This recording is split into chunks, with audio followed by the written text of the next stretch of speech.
लेंगे।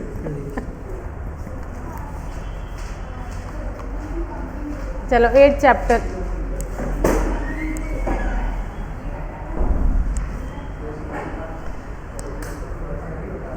Categories of NBFC से हम लोग ने स्टार्ट करना है आज।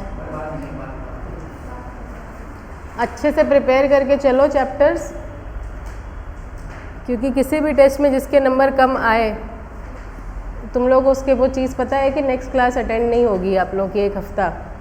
पहले टेस्ट में सबने अच्छा परफॉर्म किया है तो इसका मतलब ये नहीं कि अगले टेस्ट को फॉर ग्रांटेड लो। और इस टेस्ट में आपके हमने पहले ही बोला था केस लॉस भी आएंगे, हमने पहले ही बताया था ना। अगर 5 क्वेश्चन होंगे तो 3 उसमें से केस स्टडीज़ ही होंगे।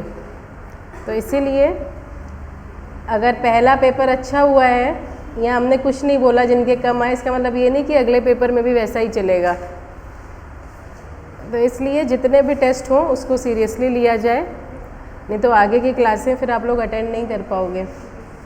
तो सैटरडे को टेस्ट होगा, संडे तक हम चेक तो कर ही लेंगे, फिर हम यहाँ पे मंडे को बता देंगे कि कौन से बच्चे को आना है कौन से बच्चे को नहीं आना। क्योंकि इस हमें तुम लोग की प्रिपरेशन देख के लग रहा है कि तुम लोग कुछ घर पे पढ़ाई कर नहीं रहे हो। इसलिए जो भी चैप्टर के टेस्ट हों उसको इतनी अच्छी से चैप्टर्स को प्रिपेयर करो कि एग्ज़ाम के टाइम पे हमें वो चैप्टर दोबारा से लर्न ना करना पड़े, रीड करना पड़े। क्लास में टेस्ट का मतलब क्या होता है कि अगर 2 चैप्टर का टेस्ट है तो दोनों चैप्टर अच्छे से हमारे प्रिपेयर हो जाएं, कि एग्ज़ाम टाइम में फिर ना हो कि मैं ये समझ नहीं आया, ये हम भूल गए। कि एग्ज़ाम टाइम में अब जून में तो एग्ज़ाम आने ही वाले हैं, 1 हफ्ता तुम लोग की अभी छुट्टी होगी, फिर बीच में 15-20 दिन तुम लोग के बीकॉम के पेपर में टाइम वेस्ट होना ही होना है। जून वालों के साथ यही सबसे बड़ा ड्रॉबैक होता है कि 15-20 दिन आपके वेस्ट जाएंगे। तो जो 1-1, 2-2 चैप्टर्स के टेस्ट हो रहे हैं उसको इतने अच्छे से प्रिपेयर करो कि वो चैप्टर हमें बस बाद में केवल रिवाइज़ करना पड़े। कोई भी डाउट है, कोई भी कन्फ्यूजन है, वो हम लोग अभी ही सॉल्व कर लें। क्योंकि अभी क्या है, अभी आराम से हमारे पास टाइम है। एंड में क्या होता है, और सब्जेक्ट्स भी हैं, हमें हड़बड़ी भी होगी, यहाँ पे कंफ्यूज हो रहे हैं, वहाँ पे तो अभी आराम से टाइम है। कोर्स भी हम लोग का अच्छा खासा चल रहा है, कोई ये भी नहीं है कि हम लोग का कोर्स बहुत धीरे चल रहा है। तो डाउट है तो हम लोग एक दिन क्लास रोक के डाउट क्लास रख देंगे। हम लोग उस दिन क्लास ना रख के डाउट क्लास भी रख सकते हैं, क्योंकि हम लोग पास टाइम बहुत ज़्यादा है। अभी प्रिपेयर करो, जो भी डाउट है आप लोग बताओ, हम लोग क्लास कैंसिल करके केवल उस दिन 1 घंटा डाउट क्लास रख देंगे, ताकि जो फिर आप लोग टेस्ट के लिए पढ़ रहे हो, तो टेस्ट के लिए जो भी पढ़ रहे हो वो चीज़ फिर दोबारा से याद ना करनी पड़े। एग्ज़ाम के टाइम पे हमने वो चैप्टर खोला, हेडिंग्स पढ़ी और हमें समझ में आ गया कि ये तो सब हमें आता है, कोई भी डाउट नहीं है। तो टाइम ना वेस्ट करो। अगर घर पे 1 घंटा 2 पेजेस को भी दे रहे हो तो वो 2 पेजेस फिर ऐसे हों कि हमें अच्छे से आता है। उन 2 पेजेस में हमें कोई भी डाउट नहीं। हम कभी भी ये नहीं कहते कि 5-5, 6-6 घंटे पढ़ो, कोई नहीं पढ़ पाता, हम भी नहीं पढ़ते थे। अगर 2 घंटे भी पढ़ रहे हो तो 2 घंटे में भी जितना पढ़ा है वो सीरियसली पढ़ो। अगर 1 घंटा भी पढ़ रहे हो तो 1 घंटा भी अपना फ़ोन वोन सब कुछ दूर रख के 1 घंटा फिर केवल वो चीज़ पढ़ो। उसके साथ मजाक ना करो, क्योंकि अगर मार्क्स नहीं आएंगे तो फिर हम लोग को भी बुरा लगेगा, हमारे माँ बाप को भी बुरा लगेगा, तो बच्चा और डीमोटिवेट होगा। फिर अगली बार यही है, सेकंड ग्रुप की देने की जगह हम लोग फिर से फर्स्ट ग्रुप की ही पढ़ाई करते रहेंगे। इससे अच्छा क्या है, जून में फर्स्ट ग्रुप दे रहे हो, 2 पास हो जाओ, दिसंबर में फिर हम लोग सेकंड ग्रुप देंगे। एक ही ग्रुप दे के फ़ायदा नहीं है। इसीलिए 1-1 चैप्टर का टेस्ट हो रहा है, 1-1, 2-2 का, कि वो 2 चैप्टर हमने घर पे पढ़े हैं और अब हमें उसमें कोई भी डाउट नहीं है। क्योंकि हम लोग का कोर्स बहुत अच्छी तरीके से चल रहा है, हम लोग के पास टाइम भी बहुत ज़्यादा है, हम लोग बीच में आराम से डाउट क्लास रख सकते हैं। क्योंकि हम लोग के कोर्स में हम लोग को हड़बड़ी नहीं है, टाइम हम लोग के पास अच्छा खासा है और हम लोग के 5-6 चैप्टर ही रह गए हैं, कोई बहुत ज़्यादा कोर्स हम लोग का रह नहीं गया। तो जो रिकॉर्डिंग्स हैं, जो है नहीं समझ में आ रहा, हम लोग दोबारा से वो सारी चीज़ें पढ़ लेंगे, हम लोग को कोई दिक्कत नहीं है।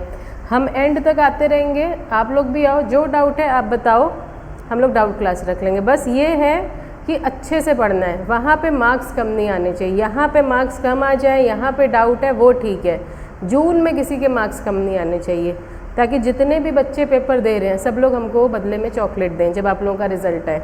तो जितने बच्चे हैं हम उम्मीद करते हैं उतनी चॉकलेट हमारे पास आनी चाहिए, कोई कम चॉकलेट नहीं आनी चाहिए। इसीलिए अच्छे से पढ़ो ताकि हमें भी उतनी चॉकलेट मिले, उतनी चॉकलेट हमें अपने बेटे को कम खरीद के देनी पड़े, तो कुछ हमारा भी फ़ायदा सोचो। हम पढ़ाने आ रहे हैं तो बदले में कम से कम चॉकलेट ही ला के देना जब रिज़ल्ट आएगा तो, ठीक है।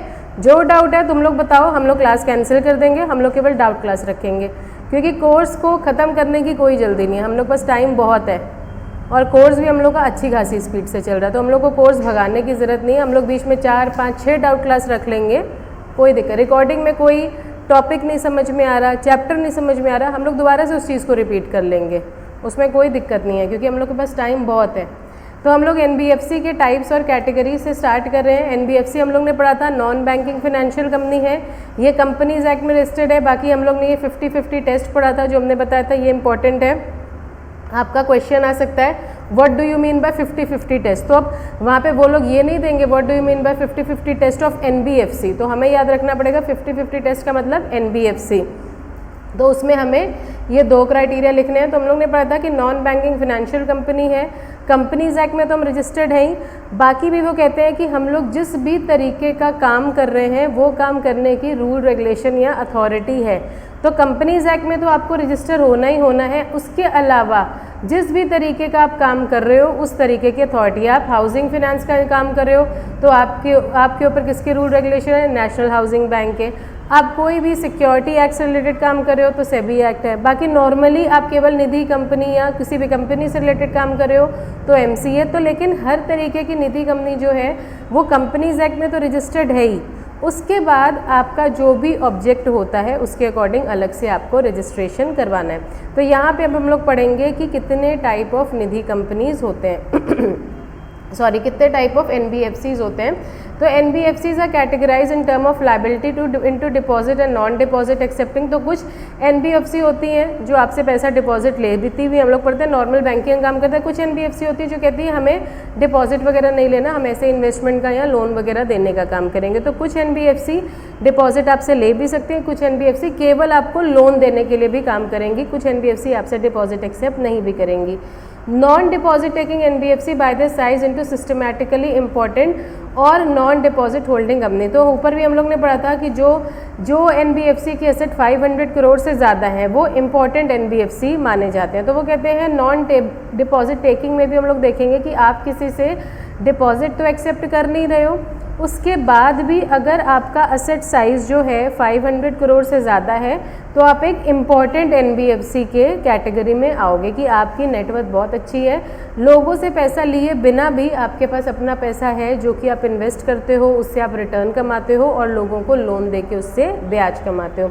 By the kind of activity they conduct. बाकी एनबीएफसी कोई भी काम कर सकती है, लेकिन डिपॉजिट लोन ये सब काम तो होते हैं। बाकी हम लोग कहते हैं कि जिस भी तरीके का आप काम कर रहे हो उस तरीके का एक्ट आपके ऊपर लागू होता है। कंपनीज एक्ट में तो आप रजिस्ट्रेशन करवाओगे ही क्योंकि आपका नाम क्या है, नॉन बैंकिंग फाइनेंशियल कंपनी।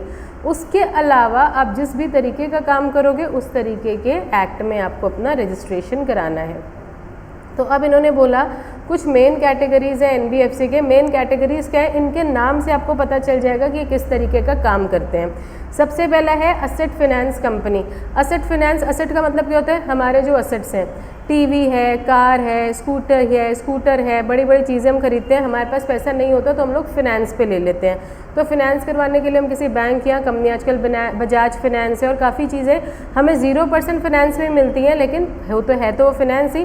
तो कुछ एनबीएफसी जो हमें मदद करते हैं कि आपको असेट लेने के लिए अगर कभी लोन चाहिए, कार लोन चाहिए या आपको अपने घर के लिए कुछ भी टीवी खरीदना है, आजकल हम लोग फ़ोन लेते हैं वो हम लोग इंस्टॉलमेंट में ले लेते हैं, फ्रिज लेते हैं इंस्टॉलमेंट में ले लेते हैं, वॉशिंग मशीन लेते हैं इंस्टॉलमेंट में ले लेते हैं। तो आप लोगों को जो भी असेट्स चाहिए उसके लिए अगर आपको फाइनेंस चाहिए तो आप हमारी कंपनी से ले सकते हो। तो ऐसी एनबीएफसीज जो लोगों को असेट खरीदने के लिए पैसा प्रोवाइड करती है, लोन प्रोवाइड करती है, ऐसे एनबीएफसी को हम लोग कहते हैं असेट फाइनेंस कंपनी। तो सिंपल नाम है, असेट का मतलब जो भी हमारे फिक्स्ड असेट हैं या दूसरे नॉन फिक्स्ड असेट हैं।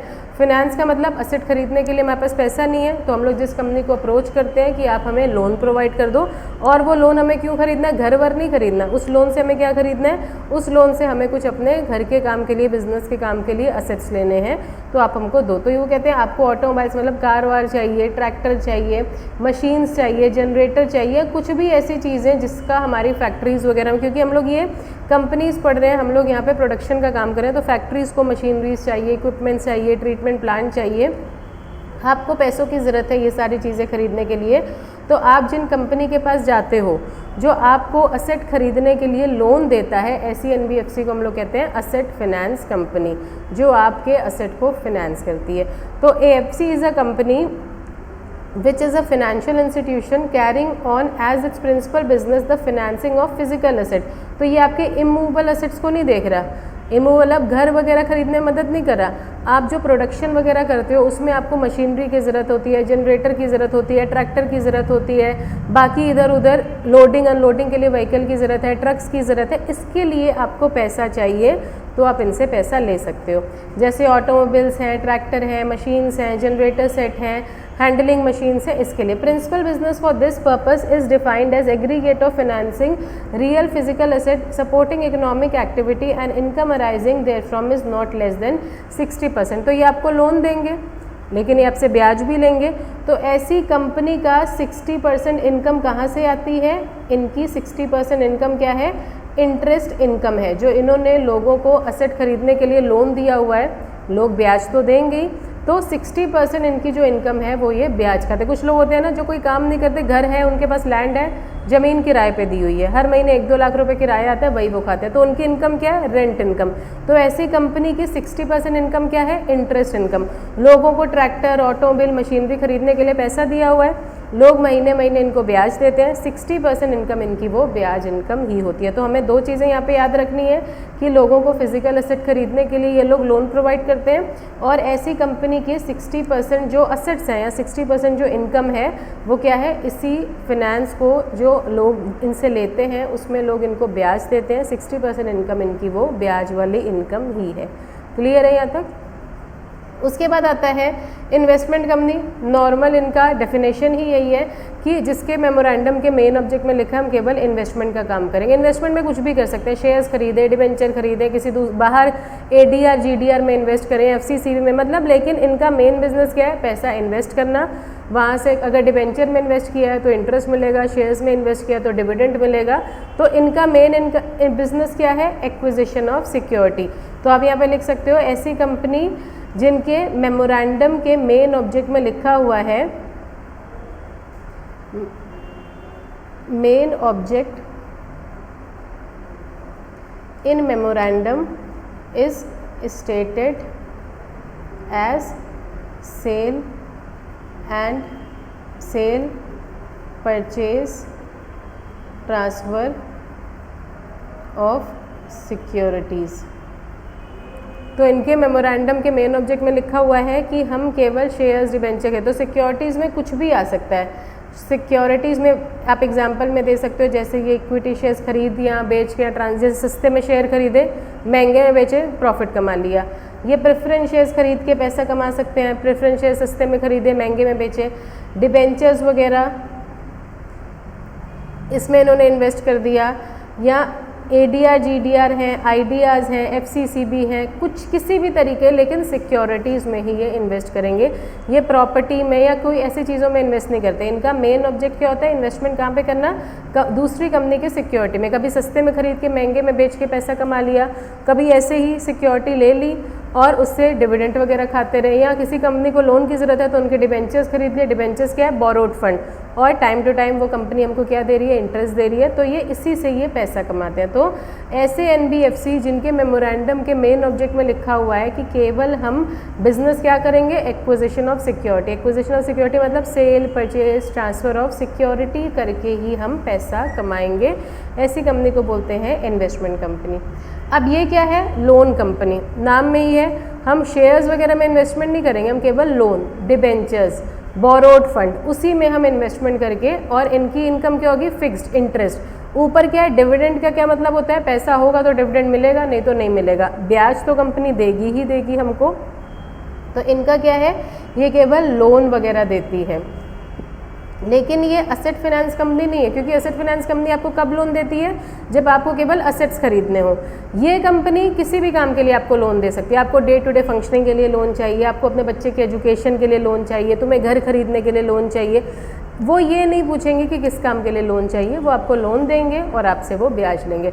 असेट फाइनेंस कंपनी केवल असेट खरीदने के लिए लोन देते हैं। ये क्या करती है? किसी भी काम के लिए। तो इनके मेमोरेंडम के मेन ऑब्जेक्ट में क्या लिखा है कि हम लोगों को लोन वगैरह दिया करेंगे, जो भी काम आपको करना है, for any activity. But does not include asset finance company, क्योंकि असेट फाइनेंस कंपनी क्या कहती है, पहले बताओ कौन सा असेट। अब आप बैंक के पास जाते हो कार लोन लेने के लिए, तो कौन सी कार है, क्या है, वो पूरा पूछते हैं, तब वो आपको लोन देते हैं। ऐसा ही नहीं कि लोन ले लो जो भी काम करो। लेकिन ये कौन लोग हैं जो काफ़ी बार होता है ना, हम लोगों से पैसा मांगने जाते हैं कि आप हमें ब्याज पे पैसा दे दो, वो पैसा देते हैं ब्याज, उनको कोई लेना देना नहीं है कि तुम उस पैसे का क्या करें, उनको हर महीने अपनी ब्याज चाहिए।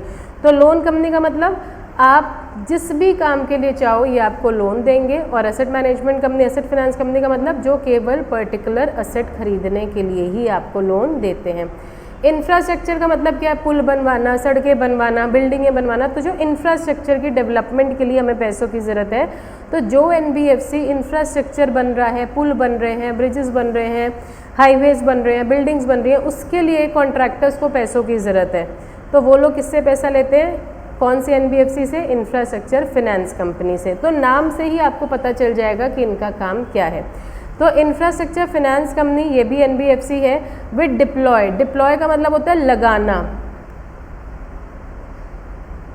Invest at least 75% of its asset in infrastructure loan. Asset management company क्या करती है, असेट फाइनेंस कंपनी 60% लोन आपको देती है आपके असेट खरीदने के लिए।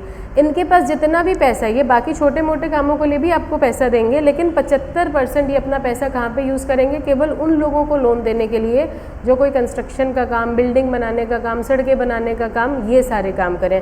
तो 75% इनके पास जितने भी असेट्स होंगे उसका 75% ये कहाँ पे लगाएंगे, केवल अगर आप लोन लेने आए हो। और ऐसा ही नहीं कि किसी भी एक्टिविटी के लिए या कोई असेट के लिए, वो देखेंगे कि तुम्हारा काम इंफ्रास्ट्रक्चर से रिलेटेड होगा तभी वो। तो इनकी 75% इनकम कहाँ से आती है, इंटरेस्ट फ्रॉम इंफ्रास्ट्रक्चर लोन से। एक और पॉइंट जो याद रखना है, इनके पास अपना खुद का नेट ओन्ड फंड 300 करोड़ होना चाहिए, क्योंकि बिल्डिंगें बनानी है, सड़कें बनानी है, 2-3-4 लाख रुपए तो लगेंगे नहीं, करोड़ों में पैसा लगता है, पुल बनते हैं करोड़ों में रुपए लगते हैं। तो अगर हमारे पास पैसा होगा तभी तो हम लोगों को लोन देंगे। तो इनके पास खुद का 300 करोड़ है जब ये अपना बिजनेस स्टार्ट कर रहे हैं। उसके बाद जैसे जैसे लोगों को लोन देंगे, इंटरेस्ट कमाते रहेंगे और इनका फंड्स बढ़ता रहेगा। Has a minimum credit rating of A and CRAR of 15%। CRAR होता है हमारा क्रेडिट रेशियो होता है ये हमारा। और क्रेडिट रेटिंग, ये क्रेडिट रेटिंग जो होती है हम आपको ब्रीफ में समझा दें। ये आपका सेकंड ग्रुप में सब्जेक्ट आएगा, capital market and security law subject है, उसमें हम लोग ये चीज़ें पढ़ते हैं। क्रेडिट रेटिंग क्या होती हैं, ये हमारी एजेंसीज़ होती हैं। आपने सुना होगा केयर है, आइक्रा है, क्राइसिल वगैरह है, ये इंडिया में हमारी क्रेडिट रेटिंग एजेंसी हैं। क्राइसिल है, ये आपके बहुत ज़्यादा पढ़ाई के लिए नहीं है, केवल टॉपिक एक टर्म लिखा हुआ है तो हम केवल वो शॉर्ट में आपको एक्सप्लेन करें। जब आप सेकंड ग्रुप पढ़ोगे उसमें आपका ये पूरा अलग से आएगा कि क्रेडिट रेटिंग होता क्या है। फिच इंडिया है हमारा। होता क्या है कि आप हमसे मिलते हो दिन में 1 घंटा ऑल्टरनेट डे, तो फेस पे तो हम भी आपको अच्छे लगेंगे, आप भी हमें अच्छे लगोगे, क्योंकि हम लोग वहाँ पे उतनी बातें करते हैं जितनी ज़रूरी हो। बाकी पर्सनली हम कैसे हैं, हमारा बैकग्राउंड क्या है, आपको तो नहीं पता। तो हम आपसे लोन लेने हैं, हमने बोला कि हमको ना 10,000 रुपये की ज़रूरत है। तो आप कह रहे हो चलो ठीक है मैम, देखने में तो ठीक ठाक लग रही है, इनके पास स्कूटी भी है, आईफोन भी है, पढ़ाने भी आती हैं, थोड़ा बहुत तो कमाती होंगी, चलो 10,000 रुपये लोन इनको दे देते हैं, लौटा तो ये देंगी। आपने केवल हमारी शक्ल देख के या हमारे बीच में जो रिलेशन है 1 घंटे की बातचीत में आपने हमें लोन दे दिया। आपको हमारा बैकग्राउंड नहीं पता, हो सकता है हम कर्जे में डूबे हुए हैं, या ये फ़ोन भी उधार का है, या स्कूटी भी उधार की है, आपको तो नहीं पता। आपने हमें लोन दिया और हम भाग गए, तो आपको लगा हमारा तो नुकसान हो गया। तो क्रेडिट रेटिंग एजेंसीज़ की यहाँ पे हम लोग बात क्या करते हैं, कंपनीज़ की। यहाँ पे हम लोग लोगों की बात नहीं करें, कंपनीज़ की बात करते हैं। तो कंपनी क्या कहती है, लोगों को अच्छे अच्छे ऑफर देती है, हम तुम्हें इतना डिविडेंड देंगे, ये देंगे, वो देंगे, लोगों को अट्रैक्ट करती है, लोग उनके शेयर्स खरीदते हैं। कंपनी फ्रॉड हो जाती है, भाग जाती हैं, लोगों का पैसा चला जाता है। उससे क्या होता है, हमारी इकोनॉमिक डेवलपमेंट भी नहीं हो पाती। बीच में काफ़ी कंपनीज़ ने फ्रॉड किया, लोगों का शेयर मार्केट से भरोसा ही उठ गया, लोग शेयर मार्केट में पैसा ही नहीं लगा रहे। तो अगर आप शेयर मार्केट में पैसा नहीं लगाओगे, शेयर मार्केट मतलब कंपनी को पैसों की ज़रूरत है तो कंपनी शेयर इशू कर रही है, लोग शेयर नहीं खरीदेंगे, कंपनी के पास पैसा नहीं होगा, कंपनी के पास पैसा नहीं होगा, कंपनी काम नहीं कर पाएगी, कंपनी काम नहीं करेगी, हमारा देश की तरक्की नहीं होगी। तो गवर्नमेंट को लगा अब ज़रूरी है कि लोगों को विश्वास दिलाया जाए कि कंपनीज़ जो हैं वो आपके साथ फ्रॉड नहीं करेंगी।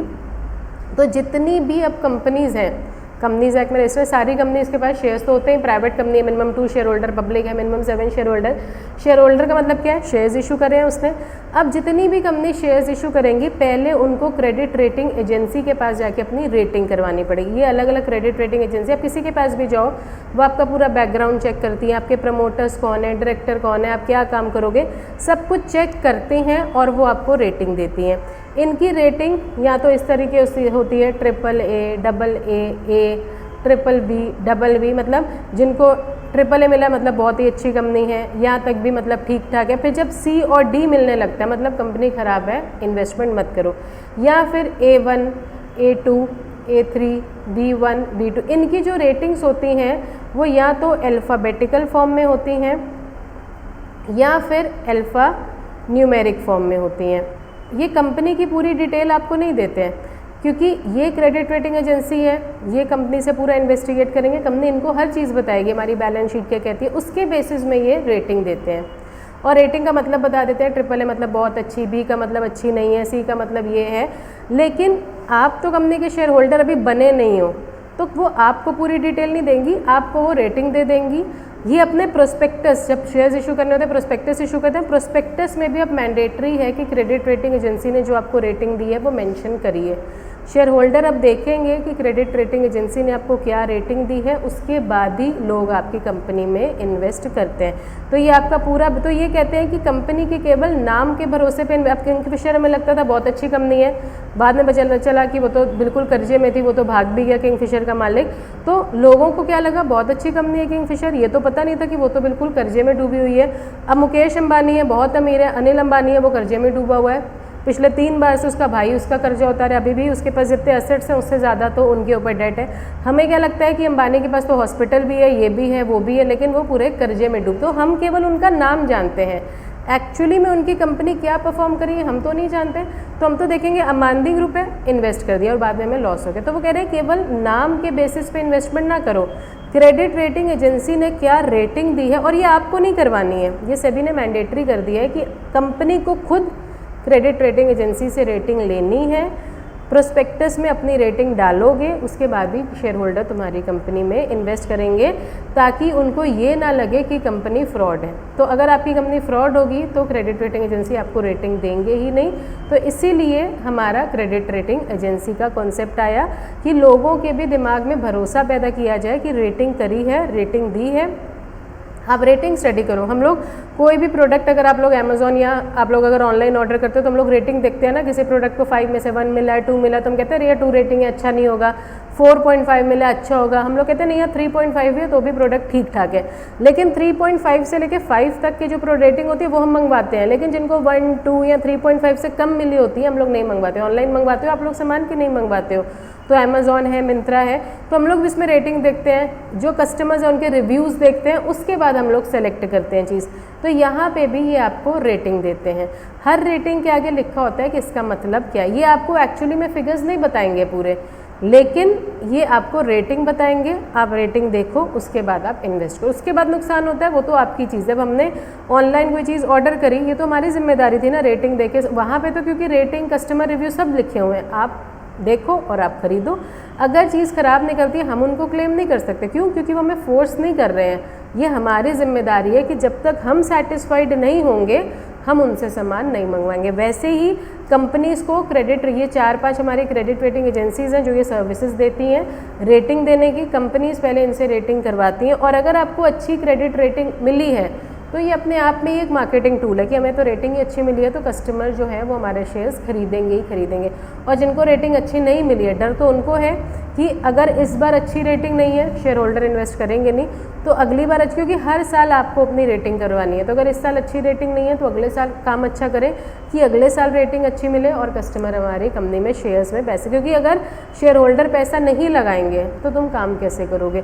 तो जो इंफ्रास्ट्रक्चर कंपनीज होती हैं उनको भी क्रेडिट रेटिंग, और कम से कम उनको ए रेटिंग तो मिलनी ही चाहिए। मतलब बी में नहीं, ए से ऊपर AAA आता है, फिर AA आता है, फिर A आता है, तो बी कैटेगरी तक अच्छी रेटिंग मानी जाती है। फिर जब C, D, E आता है तो यहाँ पे हमारी रेटिंग ख़राब होनी। तो कहते हैं कि अगर तुम्हें AAA, AA नहीं भी मिला ए तो कम से कम तुम्हें मिलना ही चाहिए, ट्रिपल बी या डबल बी में आप नहीं जाओगे। तो बे की, और इन्होंने क्या लिखा, और इक्विवेलेंट, क्योंकि कुछ कंपनीज होती हैं जो A1 A2 इस तरीके से रेटिंग देती हैं, तो वो कह रहे हैं कि अगर टोटल अल्फ़ाबेटिकल ऑर्डर में आपको रेटिंग मिलती है तो कम से कम ए मिले, अल्फ़ा न्यूमेरिक फॉर्म में मिलती है तो A3 तक भी मिलेगा चलेगा, लेकिन B1 B2 या B कैटेगरी में आप नहीं आने चाहिए। तो वो NBFC जिनको क्रेडिट रेटिंग एजेंसी से अच्छी रेटिंग मिली है वही केवल दूसरे इंफ्रास्ट्रक्चर कंपनीज़ को लोन दे सकते हैं।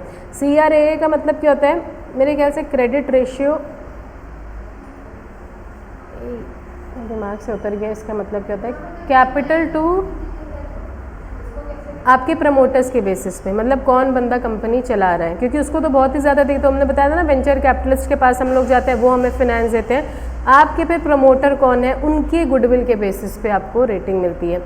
इसका मेरे ख्याल से मतलब क्या है, capital to reserve average ratio है।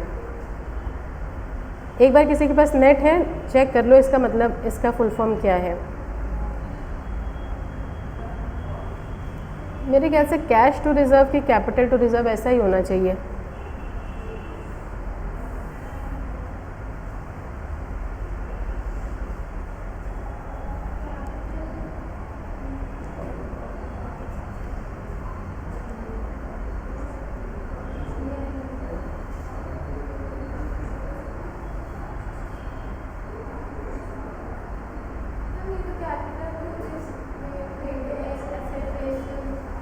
हाँ, वही हमने कहा, हमें इसमें कन्फ्यूजन है कि शायद इसका फुल फॉर्म है सही से, क्योंकि हमारे फिनेंशियल मार्केट में 3-4 ऐसे टर्म्स हैं, इसीलिए हमने कहा एक बार उसको क्रॉस चेक कर लो।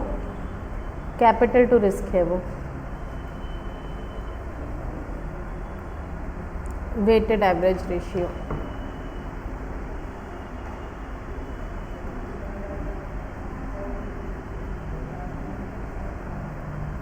तो आपका कैपिटल टू रिस्क रेशियो 15% तक हो सकता है, कि मैक्सिमम रिस्क जो आप बियर कर सकते हो वो 15% है। बाकी आपके पास अपने खुद के नेट ओन फंड्स और ये सब चीज़ें हैं कि बहुत ज़्यादा आपको नुकसान है नहीं, क्योंकि आपको क्रेडिट रेटिंग एजेंसी से भी ए के इक्विवेलेंट तक रेटिंग मिली हुई है। ये सब फुल फॉर्म्स आपको याद नहीं करने हैं, ये हमने इसलिए कहा है कि पता हो कि इसका फुल फॉर्म है क्या, क्योंकि हम खुद ही इसमें कन्फ्यूज़ हो गए थे कि ये है क्या। आज मेरा भी दिमाग ज़्यादा काम नहीं कर रहा, मेरे सुबह से हेडेक बड़ा ज़्यादा है। कभी कभी ऐसा होता है सुबह उठते ही अगर सिर दर्द है तो वो पूरा दिन फिर चलता है। तो मेरे दांत में दर्द है तो पूरा सिर में दर्द जा रहा है, और डॉक्टर के पास जाने में भी बड़ा डर लग रहा है कि वो दांत निकालेगा। तो कम से कम महीने 1.5 महीने से वो चल रहा है, और हम निकलवाने नहीं जा रहे कि अब, क्योंकि एक हम निकलवा चुके हैं तो हमें लग रहा है कि यहाँ का भी निकाल, बस एक निकलवा के आए तो दूसरा भी हमारा ख़राब हो गया। तो तब से कभी कभी सुबह उठो तो सुबह से ही वो सिर दर्द इतना रहता है। ऑप्शन यही है एंड में कि जाना तो डेंटिस्ट के पास पड़ेगा ही, जब तक चला लो काम। तुम लोग का किसी का हुआ है कभी ऐसा डेंटिस्ट के पास कभी जाने की नौबत पड़ी है? हमारे यार पता नहीं कैसे हो गया, हम इतना मीठा भी नहीं खाते तो भी। और दांत दर्द का मतलब सिर में पूरा ऐसे जैसे लग रहा है कोई हथौड़े मार रहा है हमारे सिर पे इस समय। चलो, systematically important core investment company. तो ये कोर इन्वेस्टमेंट कंपनी है, तो इनका नाम ही है कि इस कंपनी का मेन बिजनेस फिर से वही है। सिस्टमैटिकली इम्पॉर्टेंट हम लोग ने पढ़ा, वो कंपनी है जिनके पास एसेट्स 500 करोड़ के हैं। तो ये वो NBFC हैं जिनके पास अपने ही एसेट्स इतने ज़्यादा हैं। बाकी इनका मेन बिजनेस क्या है, केवल इन्वेस्टमेंट करने का ही इनका काम है। तो इनका भी मेन ऑब्जेक्टिव क्या है, शेयर्स वगैरह में इन्वेस्टमेंट करेंगे। लेकिन वहाँ पे ये वाली कंपनी क्या थी, इन्वेस्टमेंट कंपनी, वो और कोई क्राइटेरिया नहीं था उनका, वो किसी भी शेयर्स में डिवेंचर में इन्वेस्ट करती थी। ये भी शेयर्स या डिवेंचर्स में इन्वेस्टमेंट करेगी, लेकिन उसके बाद भी ये कहते हैं कि ये क्राइटेरिया फुलफिल होगा तभी हम आपकी कंपनी के सिक्योरिटीज़ में इन्वेस्टमेंट करेंगे, नहीं तो नहीं। It hold not less than 90% of its total asset in form of investment in equity shares, preference shares, debt और loan in the group company. Group company का मतलब जो इनसे रिलेटेड, इनकी जो एसोसिएट्स कंपनी होंगी, ये 90% तक अपना पैसा अपने ग्रुप कंपनीज़ में ही लगाती हैं। अपनी सब्सिडरीज़ हैं, होल्डिंग्स हैं, एसोसिएट हैं, रिलेटेड कंपनीज़, तो 90% ही अपना पैसा इन्वेस्टमेंट कंपनी क्या करती है, वो किसी भी कंपनी के शेयर डिबेंचर खरीद सकती है, ज़रूरी नहीं है वो आपसे एसोसिएटेड हो। ये क्या है, ये 90% अपना पैसा केवल उन कंपनीज़ में लगाती है जो इनसे रिलेटेड हो, चाहे इनकी होल्डिंग है, चाहे इनकी सब्सिडरी है, चाहे इनकी एसोसिएट है या कॉमन डायरेक्टरशिप है, लेकिन हमारा कुछ ना कुछ जान पहचान उस कंपनी से है।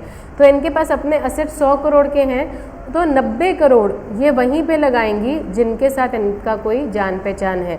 जान पहचान का मतलब हमारे डायरेक्टर्स कॉमन है, हमारी मैनेजमेंट कॉमन है, हमारे प्रमोटर्स कॉमन है, हम आपके सब्सिडरी हैं या फिर हम आपके होल्डिंग हैं या फिर कुछ ग्रुप कंपनी वगैरह है, उसी में हम इन्वेस्टमेंट करेंगे। It's investment in equity shares in group company constitute not less than 60%। तो एक और चीज़ उन्होंने बोली कि 90% तो हम केवल वहीं पे लगाएंगे जिनकी हम जान पहचान के हैं, और उसमें से 60% अपने एसेट्स का टोटल 60% केवल इक्विटी में लगाएंगे, केवल हम 40 ही प्रेफरेंस शेयर्स या डिबेंचर्स में लगाएंगे। तो पहली बात तो इन्होंने क्या बोला कि 60% अपने एसेट्स का केवल हम कहाँ पे लगाएंगे, इक्विटी में। टोटल इन्वेस्टमेंट ये कितने करते हैं, 90% की, तो बची कितनी, 30%, क्योंकि 60 तो इक्विटी में लगाई, ये 30% ये प्रेफरेंस शेयर्स में लगा सकती हैं, डिबेंचर्स में लगा सकती हैं और लोन में। बाकी जो रिमेनिंग 10% इनके एसेट्स हैं, इनके अपने भी खर्चे हैं, बाकी भी किसी काम में ये लगा सकती हैं, क्योंकि हम लोग ने ऊपर क्या पढ़ा, 90% ये लगाएंगे।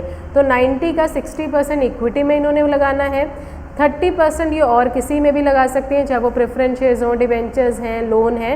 रिमेनिंग 10% जो इनके एसेट्स बचे 10 करोड़, ये कहीं पे भी वो इन्वेस्ट कर सकती हैं। छोटा मोटा बिजनेस है या रिजर्व में लगाना, डे टू डे खर्चे के लिए कहीं पर भी ये लगा सकते हैं। उसके बाद आता है it does not in its trade in its investment in share, debt और loan in group company except through block share. Block share का मतलब होता है लॉट ऑफ शेयर्स। ये अपने ग्रुप कंपनी में इन्वेस्टमेंट करती हैं, लेकिन एक एक 2-2 शेयर नहीं खरीदते हैं, ये सीधा सीधा लॉट खरीदते हैं कि मैं 100 शेयर्स दो इकट्ठे, या मैं 200 शेयर्स दो, 300 शेयर्स दो, ये 20, 30, 40 शेयर्स नहीं, इनको बंडल ऑफ शेयर्स में इन्वेस्टमेंट करना होता है कि हमें सीधा 1000 इक्विटी शेयर्स दो, या तुम जितने भी प्रेफरेंस शेयर्स इशू करे हो सारे हम ले लेंगे, या सारे इक्विटी शेयर्स हम ले लेंगे। तो ये ब्लॉक सेल करते हैं। ब्लॉक का मतलब पूरा एक बंडल, वो लोग डिसाइड करते हैं खुद ही, बंडल वो 100 शेयर्स का होगा कि 200 का होगा कि 500 होगा, लेकिन फुटकर शेयर में ये अपना पैसा डाइल्यूट नहीं करते हैं, नहीं तो ये अपना पैसा डिसइन्वेस्ट, इन्वेस्टमेंट का मतलब क्या होता है, पैसा लगाना, डिसइन्वेस्टमेंट का मतलब पैसा ये निकाल लेते हैं। अगर आप लॉट में उनको पैसे शेयर्स नहीं दोगे तो जितनी उन्होंने इन्वेस्टमेंट करी है वो निकाल लेंगे। इन्वेस्ट तो वो ग्रुप कंपनी में ही करेंगे, उसमें भी कंडीशन क्या है कि हम तुम्हारे फुटकर शेयर्स नहीं खरीदेंगे, हमें बंडल ऑफ शेयर्स चाहिए, हमें लॉट्स में शेयर्स आप प्रोवाइड करो। It does not carry on any other financial activity. बाकी और कोई इन्वेस्टमेंट फिनेंशियल एक्टिविटी नहीं करते, केवल इन्वेस्टमेंट का काम, चाहे वो बैंक में हो, डिपॉजिट का हो, money market, government security, loan है, केवल ये काम क्या करेंगे, ऑन बिहाफ ऑफ ग्रुप, केवल ये सिक्योरिटीज़ में इन्वेस्ट। असेट साइज़ इनका कम से कम 10 करोड़ तो होना चाहिए, बाकी ये पब्लिक से भी पैसा डिपॉजिट ले सकते हैं। अब यहाँ पे एक टर्म लिखा हुआ है money market instrument. Government security का मतलब गवर्नमेंट के शेयर्स वगैरह खरीदना, पोस्ट ऑफिस में इन्वेस्टमेंट कर देना, गवर्नमेंट की स्कीम में इन्वेस्टमेंट कर देना, बैंक्स की स्कीम में इन्वेस्टमेंट करना। एक टर्म आता है आपका मनी मार्केट। हमारे 2 तरीके की चीज़ें होती हैं। मनी मार्केट कोई मार्केट नहीं है, सिक्योरिटीज़ में हम लोग पढ़ते हैं मनी मार्केट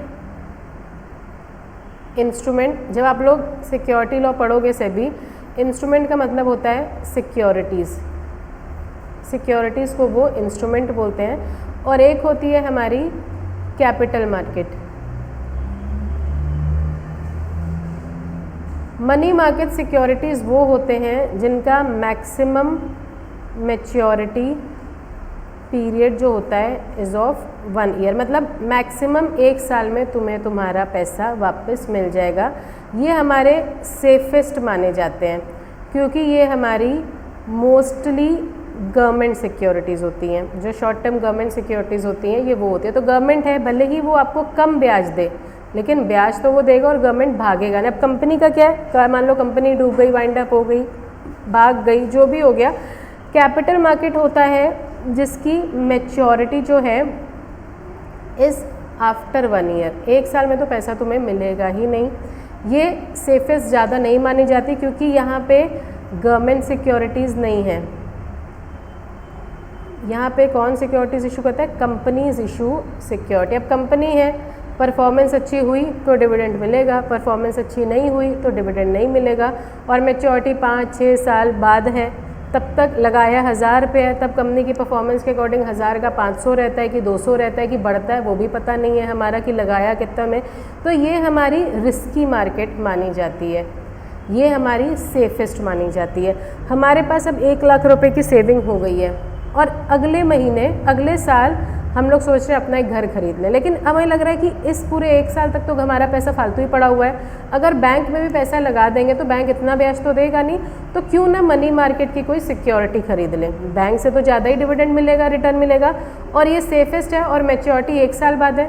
1 साल बाद तो हमारा पैसा मिलना ही मिलना है वापस, और पैसे के साथ साथ हमें रिटर्न भी मिलेगा, जो रिटर्न बैंक के इंटरेस्ट से तो ज़्यादा है। भले ही कंपनी के रिटर्न से कम हो, लेकिन बैंक के रिटर्न से ज़्यादा। और लेकिन कंपनी ने बोल तो दिया 10% डिविडेंड देंगे, फिर वो है क्या? प्रॉफिट आएगा, पहले लॉसेस माइनस करेगी, जो डिबेंचर होल्डर है उनको इंटरेस्ट देगी, फिर प्रेफरेंस शेयर होल्डर को देगी, पैसा बचेगा तब तो हमें मिलेगा। उसके बोलने से तो काम नहीं चलेगा, वो तो ये कि तुम परफॉर्मेंस करोगे तो मिलेगा, नहीं तो नहीं मिलेगा। अब यहाँ पे क्या है, गवर्नमेंट जो भी करे, लेकिन उन्होंने अगर बोला है 7% इंटरेस्ट तो वो तो मिलना ही मिलना है। तो हम कहते हैं 1 लाख रुपए पड़ा है जो हमें अगले साल ज़रूरत है, तो इस साल तो फालतू ही पड़ा है, तो हम यहाँ पे अब 1 लाख हम यहाँ पे नहीं लगा सकते। क्यों? क्योंकि इसकी मैच्योरिटी 1 साल में तो पैसा वापस मिलना नहीं है, पैसा अलग फंस गया। और मान लो कंपनी ने परफॉर्मेंस अच्छी नहीं करी तो पता चले 1 लाख का वो 80,000 हो गया। यहाँ पे 1 लाख के वो 1 लाख ही रहेंगे और मिलेंगे कुछ इंटरेस्ट के साथ, जो भले ही इसके जितना ज़्यादा ना हो, लेकिन बैंक से तो ज़्यादा हो गई। तो हम लोग मनी मार्केट में ये कोई अलग से मार्केट नहीं है गोविंद नगर गुमटी किदवई नगर की तरह, ये ऑनलाइन सिक्योरिटीज़ है, ये नॉर्मल कंपनी या बैंक की सिक्योरिटीज़ होती हैं। अगर उनकी मैच्योरिटी विदिन 1 ईयर होती है हम उसको कहते हैं मनी मार्केट सिक्योरिटी, अगर उसकी मैच्योरिटी 1 साल के बाद होती है हम लोग कहते हैं कैपिटल मार्केट। ये केवल एक बेसिक डिफरेंस है मनी मार्केट में और कैपिटल मार्केट में। ये गवर्नमेंट डोमिनेटेड मार्केट है। पोस्ट ऑफिस में आप लोग के शायद पापा वगैरह इन्वेस्ट करते होंगे, पोस्ट ऑफिस की स्कीम्स होती हैं, आरडी होता है, एनएससी होता है, तो काफ़ी लोग कहते हैं पोस्ट ऑफिस में क्यों इन्वेस्ट करो, शेयर मार्केट में लगाओ। तो घर वाले कहते हैं नहीं भैया शेयर मार्केट में नहीं, पोस्ट ऑफिस में भले ही कम मिल रहा है, मिल तो रहा है ना हमको, हम वहीं पे लगाएंगे। आप लोगों के घर में कोई लगाता है पोस्ट ऑफिस में या कहीं पे? हम पर्सनली अपना पैसा पोस्ट ऑफिस की स्कीम्स में ही लगाते हैं। शेयर मार्केट भले ही हम पढ़ाते पूरा है सिक्योरिटी मार्केट, हमने कभी 1 रुपये भी नहीं लगाए सिक्योरिटी मार्केट में। मेरा भाई है उसको बहुत क्रेज़ है, वो लगाता है, वो हमको ही बोलता है, हम कहते हैं नहीं हम कम रिटर्न कमा लेंगे, हम खुश हैं, हमें ज़्यादा रिटर्न कमाना ही नहीं है। ऊपर से ये कि 1 लाख लगाया पता नहीं मिले 70,000, यहाँ पे भले ही 1 लाख है, 1 लाख ही मिलेगा, रिटर्न तुम्हें ज़्यादा मिलेगा हमें कम मिलेगा, पर हम संतुष्ट है कि 1 लाख तो 1 लाख रहेगा ना हमारा। वो एक का वो अब रोज़ है सुबह सुबह फ़ोन देके निफ्टी सेंसेक्स यही देखता रहता है, हमारा घाटा हो गया, हमारा नुकसान हो गया, हमारा फ़ायदा हो गया, वो यही सब करता रहता है। तो हमें ये सब देखने की ज़रूरत नहीं है। पोस्ट ऑफिस गए, प्रॉपर वो लोग रिटर्न में वो देते हैं पूरी पासबुक, बस वो संभाल के रख दी। अब यहाँ पे झंझट सुबह से फ़ोन पे लगे हुए हैं, सेंसेक्स ऊपर जा रहा है, नीचे जा रहा है, ये जा रहा है, वो जा रहा है, तो हमसे बोलता है कि तुम्हें तो पूरी नॉलेज। हम कहते हैं नॉलेज ठीक है, हम लगा नहीं सकते पैसा, इतना रिस्क हम नहीं ले सकते। तो गवर्नमेंट की स्कीम्स हैं, रिटर्न भले ही कंपनी से कम है लेकिन अश्योर्ड है। हमारे घर पे भी LIC के एजेंट वगैरह आते हैं, वो भी हमसे कहते हैं कि आप CS हैं तो आप इसमें क्यों पैसा लगाती हैं, आप उसमें लगाइए। कहते हैं CS है पर पैसा तो मेहनत का है ना, हम पढ़ा लेंगे हम लगाएंगे नहीं। CS का मतलब नॉलेज है पर रिस्क नहीं ले सकते। तो हम पर्सनली कभी भी इसमें इन्वेस्टमेंट नहीं करते। रिटर्न अच्छा है, मेरा भाई हमसे काफ़ी अच्छा कमा लेता है, पर हमें लगता है भाई तुम ठीक हो, तुम कमा लो, अगर हमें घाटा हुआ तो हम बर्दाश्त नहीं कर पाएंगे, तुम बर्दाश्त कर सकते हो, हम बर्दाश्त नहीं कर पाएंगे। तो हमारा वो होता है मनी मार्केट का, जिसमें 1 साल में आप, उसके बाद आपको और रखना है आप और 1 साल रखो, पर आपके पास ऑप्शन है कि 1 साल के बाद आप अपना पैसा निकाल सकते हो। अब यहाँ पे क्या 3 साल के बाद मैच्योरिटी है, 5 साल के बाद है, तब तक पहले तो रुको, उसके बाद देखो कि वैल्यू 1 लाख की 1 लाख ही है या बढ़ी है या घटी है। तो इसलिए ये होते हैं हमारे मनी मार्केट जो सबसे सेफेस्ट है। जैसे LIC हम लोग गवर्नमेंट के, तो जितने भी गवर्नमेंट सेक्टर, अब LIC ये सारे हैं, ये सारे हमारे मनी मार्केट के जो गवर्नमेंट डोमिनेटेड होते हैं, जो हमारे सेफेस्ट होते हैं।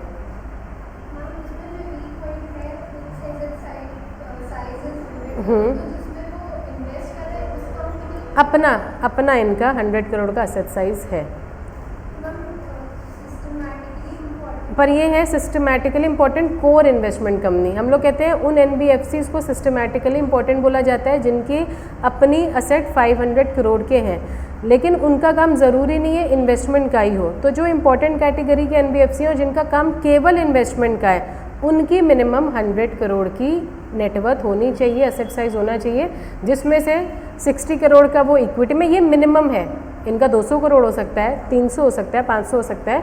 तो अगर 100 करोड़ है, 60 करोड़ का आप इक्विटी में इन्वेस्टमेंट कर सकते हो, 30 करोड़ का आप प्रेफरेंस में, बाकी 10 करोड़ आप कहीं पे। तो कह रहे हैं जो बाकी आपके 10 करोड़ बचे आप कहीं पे भी लगाओ, किसी बैंक में, मनी मार्केट में, लेकिन उन्होंने भी कैपिटल मार्केट नहीं बोला, गवर्नमेंट सिक्योरिटी में लगाओ, कहीं पर भी लगाओ, लेकिन कैपिटल मार्केट क्योंकि वो सबसे रिस्की मार्केट माना जाता है, क्योंकि हम लोग को इतनी नॉलेज तो है नहीं। हम लोग क्या देखते हैं, पिछले 2-3 साल की परफॉर्मेंस अच्छी है, इन्वेस्ट कर दो, उसके पहले भले ही 10 साल से वो कंपनी कर्जे में थी। तो इसीलिए कैपिटल मार्केट हमारा बहुत रिस्की मार्केट है।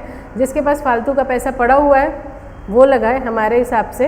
अब हम लोग हैं मेहनत करके पैसा कमा रहे हैं, तो हम तो कभी नहीं लगाएंगे शेयर मार्केट में पैसा। उसके बाद इंफ्रास्ट्रक्चर डेट फंड, नाम क्या है इंफ्रास्ट्रक्चर, तो मैं समझ में आ गया, लगाएंगे तो इंफ्रास्ट्रक्चर में, लेकिन क्या है डेट फंड, तो ये कभी भी उनके इक्विटी में या प्रेफरेंस में इन्वेस्ट नहीं करेगी, ये केवल उनके डिबेंचर्स में इन्वेस्टमेंट करेगी। मतलब ताकि एक तरीके से हम सेफ रहें कि हमने तुम्हें लोन दिया है तो तुम्हें हमें ब्याज देनी। अगर शेयर्स खरीदेंगे तो क्या है कि पैसा होगा तो तुम डिविडेंड दोगे, पैसा नहीं होगा तो तुम हमें डिविडेंड नहीं दोगे। तो इंफ्रास्ट्रक्चर फंड्स क्या करते हैं ऊपर वाले, ये आपको शेयर्स भी खरीद सकते हैं, डिबेंचर्स भी, ये केवल आपके डिबेंचर्स खरीदेंगे, शेयर्स नहीं। तो लॉन्ग टर्म लोन आपको देते हैं, लॉन्ग टर्म डेट का मतलब ये लॉन्ग टर्म लोन आपको देते हैं जो मिनिमम 5 ईयर का तो होगा, मतलब 5 साल के पहले तो ये अपना लोन आपसे वापस नहीं मांगे, ये मिनिमम मैच्योरिटी है। हो सकता है ये आपको 10 साल के लिए लोन दे दें, 20 साल के लिए लोन दे दें, लेकिन 5 साल के लिए तो मिनिमम ये आपको लोन देते ही हैं। क्लियर है ये। उसके बाद आता है हमारा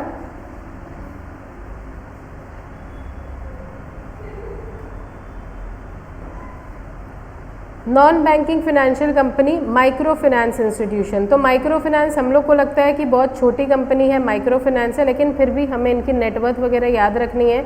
माइक्रो फाइनेंस इंस्टीट्यूशन का मतलब जो पब्लिक से पैसा डिमांड नहीं करती है, बैंकिंग का काम करती है लेकिन ये इन्वेस्टमेंट का काम करती है, लोगों से डिपॉजिट्स एक्सेप्ट करती नहीं है ये। Other than a company registered under section 8 या सेक्शन 25, मैंने आपको बताया था सेक्शन 8 2013 एनपीओ है और 1956 में हम उसको सेक्शन 25 बोलते थे। तो ये एनपीओ नहीं होती हैं, नॉर्मल कंपनीज जो कि पब्लिक से पैसा डिपॉजिट में नहीं मांगते, इनके अपने पास ही नेट ओन फंड इनका 5 करोड़ रुपए है और ये 85% अपना पैसा शेयर्स में इन्वेस्ट करती है, दूसरी कंपनी के असेट्स वगैरह में ये इन्वेस्ट करते हैं।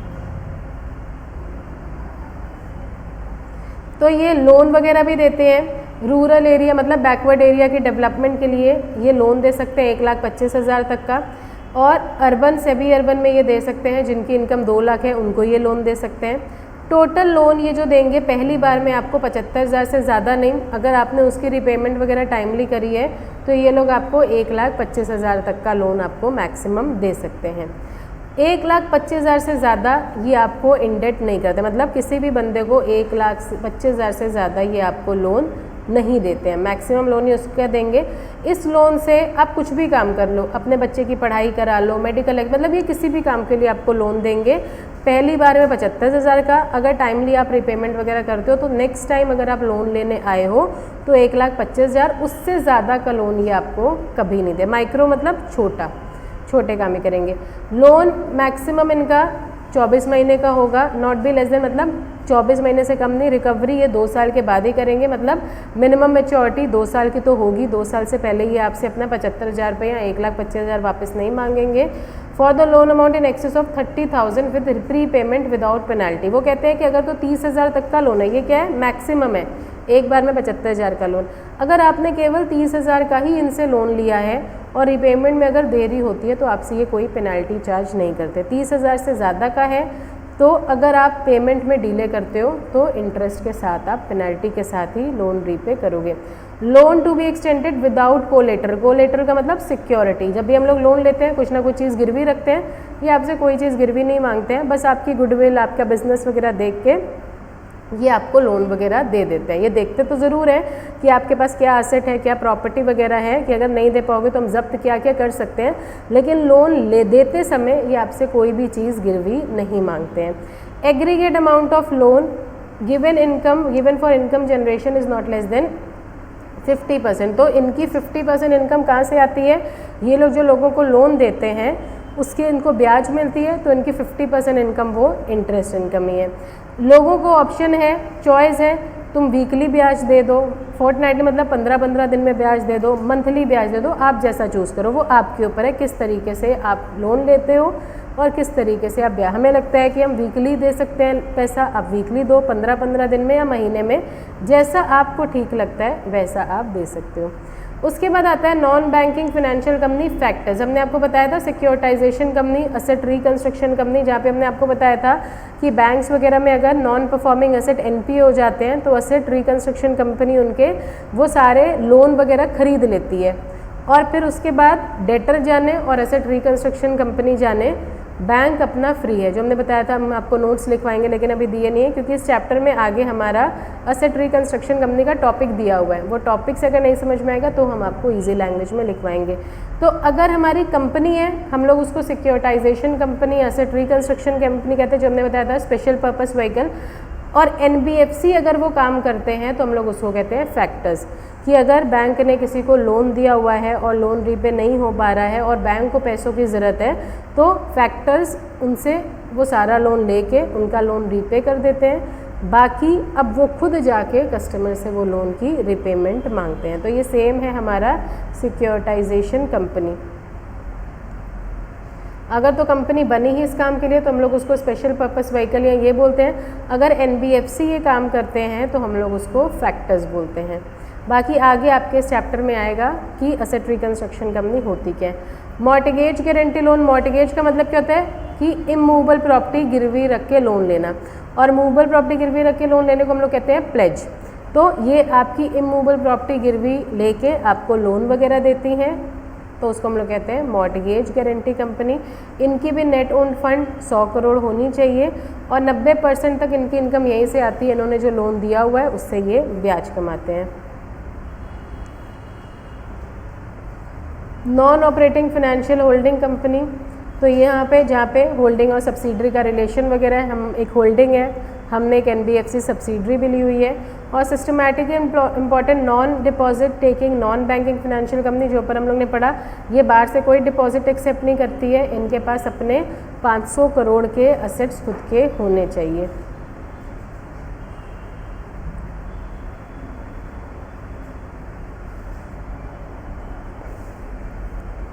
बेनिफिट्स, इसमें आपको केवल रीडिंग करनी है। इसके बेनिफिट क्या है? कॉम्पिटिटिव इंटरेस्ट रेट, मतलब लोन तो हम बैंक से भी ले सकते हैं, लोन हम इनसे भी ले रहे हैं। डिफरेंस में दिखता है कि बैंक का रेट ऑफ इंटरेस्ट इनसे थोड़ा ज़्यादा होता है, इसीलिए हम लोग एनबीएफसी के पास जाते हैं, क्योंकि रेट अगर उनका 8% है तो इनका 7.5% होगा। रेट कॉम्पिटिटिव ही होंगे, लेकिन 0.5 या 1 का खेल है, तो हमें लगता है कि 1% से भी हमारे तो 5-6 हज़ार का फ़र्क पड़ जाएगा, तो हम लोग इनके पास आ जाते हैं। तो रेट ऑफ इंटरेस्ट, लोन का इंटरेस्ट ये भी लेंगे वो भी लेंगे, लेकिन बैंक से थोड़ा कम है इनका, डाउन रेट्स है इनके, इसीलिए हम लोग इनके लेते हैं। या तो बराबर हैं या कम है, लेकिन अगर बराबर भी हैं तो बैंक की फॉर्मेलिटीज़ ज़्यादा है, तो हम कहते हैं कि हम एनबीएफसी के पास जाते हैं। बैंक में फॉर्मेलिटीज़ ज़्यादा है, कभी कोई चीज़ गिरवी रखो, गारंटियर लेके आओ, आपका इस बैंक में अकाउंट है कि नहीं है, ये सारी चीज़ देखते हैं। ये केवल देखते हैं कि किस काम के लिए लोन चाहिए, क्यों चाहिए, तुम्हारी वैल्यू क्या है, तुम्हारे पास असेट्स क्या हैं, उसके बेसिस में आपको लोन दे दे। तो यहाँ पे लोन आपका ईजिली अप्रूव हो जाता है। बैंक में भी अप्रूव होता है, लेकिन टाइम टेकिंग प्रोसेस है, फॉर्मेलिटीज़ ज़्यादा है। तो यहाँ पे रूल्स रेगुलेशन कम है, वहाँ पे बैंकिंग रेगुलेशन एक्ट के रूल्स रेगुलेशन ज़्यादा हैं। अब कंपनीज़ हैं या बैंक्स हैं, उनको तो प्रॉपर क्रेडिट रेटिंग एजेंसी चाहिए ही। अब यहाँ पे जिन इंडिविजुअल्स की क्रेडिट रेटिंग एजेंसी अच्छी नहीं है, जिनकी गुडविल अच्छी नहीं, क्योंकि ये आपकी वर्थ देखते हुए आपको लोन देंगे। अगर आप 1 लाख का लोन लेने आए हो और वो देख रहे हैं कि नहीं इतनी वर्थ तो आपकी है नहीं, तो वो आपको 40-50 हज़ार का लोन देंगे। तो अगर आपकी गुडविल अच्छी नहीं है तो जितनी आपकी गुडविल है उसके बेसिस पे वो आपको लोन देंगे। अच्छी है तो आपको अच्छा लोन मिलेगा। बाकी हम लोग ने पढ़ा बिजनेस के लिए चाहिए, अच्छा अरे बाकी आपको बिजनेस लोन चाहिए, पर्सनल लोन चाहिए। हम लोग ने क्या पढ़ा? असेट के लिए लोन मिलेगा, इंफ्रास्ट्रक्चर के लिए लोन मिलेगा। माइक्रो फाइनेंस कंपनी है तो वो क्या करेंगी, वो आपको बच्चों के एजुकेशन के लिए, हर चीज़ के लिए वो आपको लोन प्रोवाइड, तो हर चीज़ के लिए लोन आपको यहाँ से मिल सकता है। ठीक है, इतना ही हम लोग रख रहे हैं आज। इसमें रीडिंग करने के, इसमें थोड़े पॉइंट्स इसमें कॉम्प्लिकेटेड है, तो हम यही सजेस्ट करेंगे कि आप लोग इसके नोट्स बना लो। नोट्स का मतलब ये नहीं कि बुक वाली पूरी चीज़ लिखो, जैसे एसेट फाइनेंस कंपनी है जो 2 इंपॉर्टेंट पॉइंट हैं लिख लिए, इसमें जो 2-3 इंपॉर्टेंट पॉइंट, क्योंकि ये जो चीज़ है ये पूरा लर्निंग है और अपने आप से बना के हम लिख नहीं पाएंगे, तो इससे अच्छा क्या है कि चैप्टर के एंड में जो इंपॉर्टेंट पॉइंट्स हैं वो हम लिखते जाएं कि हमें आसानी रहे। बाकी आप लोग फर्स्ट और सेकंड चैप्टर प्रिपेयर करो।